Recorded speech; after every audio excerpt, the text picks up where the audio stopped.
Em congresso virtual, o ministro Alexandre de Moraes exalta a atuação do Supremo no combate à pandemia. Reportagem de Camila Yunis.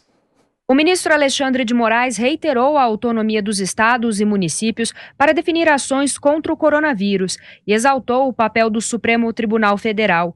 O magistrado acrescentou que o STF vem atuando como moderador e é efetivo na pandemia.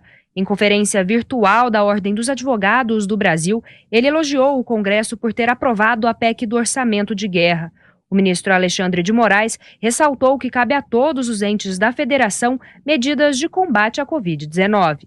A questão que o Supremo Tribunal Federal definiu de competência administrativa concorrente entre União, estados e municípios para edição de medidas administrativas importantes ao combate da pandemia. O Supremo Tribunal Federal reafirmou que todos os entes federativos são competentes e devem exercer as suas competências nos limites constitucionais. Em decisão de abril do próprio ministro, foi assegurada a estados e municípios competência para a adoção de ações contra o coronavírus.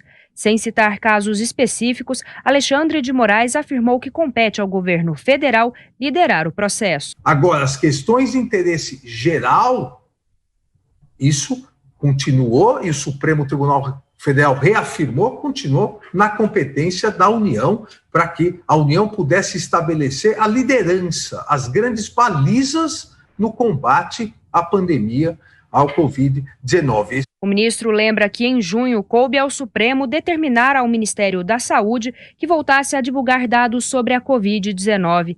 Na época, o governo passou a dar informações limitadas sobre a doença no país, medida criticada por Alexandre de Moraes. A publicidade, a transparência dos gastos públicos, inclusive em relação à pandemia, passariam a ser tratadas como exceção, ou seja, durante a pandemia deixaria de existir a obrigatoriedade de prestar essas informações. O ministro Alexandre de Moraes considera que o STF teve até agora uma atuação rápida e segura em casos relacionados à pandemia.